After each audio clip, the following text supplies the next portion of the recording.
the course. My name is Afia Rohasana. I will summary about introduction.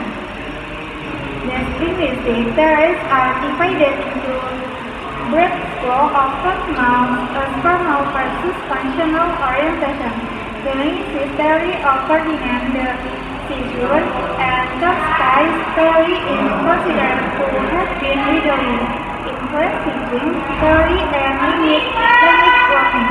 For example, in the method grammar translation as well audio-visual methods, resulting in a structural syllabus give top priority to teaching grammar or language structure. For the second, functional grammar. The functional grammar is when looked at grammar in terms of how language is used. It is used for describe language in functional terms. It is offered for me year 6, May 2011. Participants take on different roles and status social determined. It focuses on developing governance system. Language is means for people to interact with each other. Okay, I am Soprasana. I want to provide summary about clause as message. Clause as message berarti klausa yang berfungsi sebagai sebuah pesan. Nah, pesan yang di sini itu yang dimaksud di sini itu adalah message hidden in a text that talks about a topic.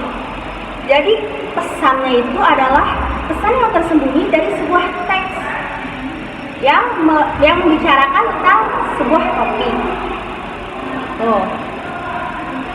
In a structure, this clause contains both them as a short them and is followed by a them as a subject or the content that contains it in the text. Jadi simpelnya kayak gini aja nih. Kayak klausa sebagai sebuah pesan ini adalah klausa yang terdiri dari them, tema, accompanied by a rem. Jadi yang diikuti oleh sebuah rema. Rema itu adalah suatu kayak statement atau pernyataan. Them is divided into two subtypes. Jadi tema ini terbagi ke dalam dua tipe, which are unmarked them and marked them. In a declarative clause, an unmarked them is one that functions as a subject, while a marked them is referred to as something else apart from the subject. Jadi tema ini kan ada dua subjek, yaitu tema yang bertanda dan tema yang tidak bertanda. Nah, kalau misalkan tema yang tidak bertanda itu adanya di klausa deklaratif, nah adalah tema yang berfungsi sebagai subjek. Kalau misalkan tema yang bertanda itu adalah sesuatu yang lain dari subjek. Oh ya, kayak gitu aja ya. Oke, thank you. Okay, my name is Dr. Dian Putri. I will continue the presentation.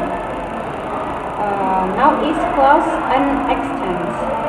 Another aspect of the meaning of the clause is clause as an extents in which the system of mood characterizes.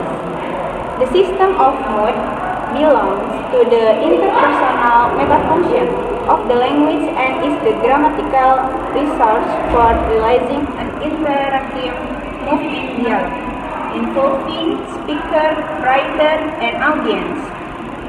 Nah, aspek lain dari makna klausa adalah klausa sebagai pertukaran dalam sistem mood yang mencirikan sistem mood termasuk dalam metafungsi interpersonal bahasa dan merupakan gramatikal untuk mewujudkan gerakan interaksi dalam dialog yang melibatkan pembicara atau penulis dan penonton.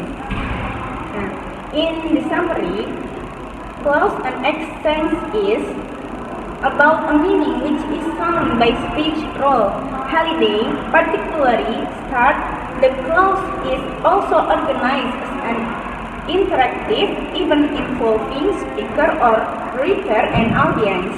That means there is an action between speaker and listener that gives interrelation in speaking. In other words, the speaker not only does something by himself, but also requires something of the listener. Hello, my name is Sinta Fitria. I will continue the presentation. Talking about clause as representation. The clause as representation or system of ideational meaning is the grammatical system for imposing order on the endless variation and flow of the verb. Contrast the word of experience. The system of ideational meaning is how we experience and interpret the world around us. Jadi, clause ini sebagai representasi atau sistem makna ideasional adalah sistem gramatikal untuk memaksakan keteraturan pada variasi dan aliran peristiwa yang tak berujung, menafsirkan dunia pengalaman. Jadi bisa diartikan sebagai kayak bagaimana kita mengalami dan menafsirkan sesuatu yang ada di dunia sekitar kita gitu. There are three many types of process in the English transitivity system: material, mental, and relational. In addition, there are other process types: the behavioral, verbal, and existential.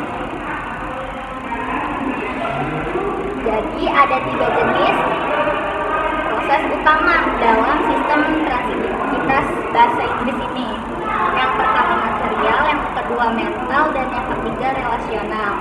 Selain itu, ada pun jenis proses lain yaitu perilaku, verbal, dan eksistensial. Oke, thank you. Okay, my name is Nabila Salsabila. I will presentation about the application of functional grammar. The application of functional grammar for text analysis can help learners to learn how various grammatical features and grammatical systems are used in authentic written text. In addition, learners will be more familiar with different structure of various genres of written English. For example, the descriptive science writing usually requires the present tense verb from defined phrase after relative clause and possessive phrase. By recognizing the grammatical feature of a certain genre, they are expected to be able to apply the form in their writing. Jadi, penerapan tata bahasa fungsional untuk analisis teks dapat membantu pelajar untuk belajar bagaimana berbagai fitur tata bahasa dan sistem tata bahasa. Menuju ke kesimpulannya, based on the discussion of functional grammar proposed by Halliday, it can be concluded that language is structured to make 3 main kinds of meaning simultaneously. There's 3 meta functions of language: ideational, interpersonal, and textual function are fused together and really through the grammar of language. Okay, thank you.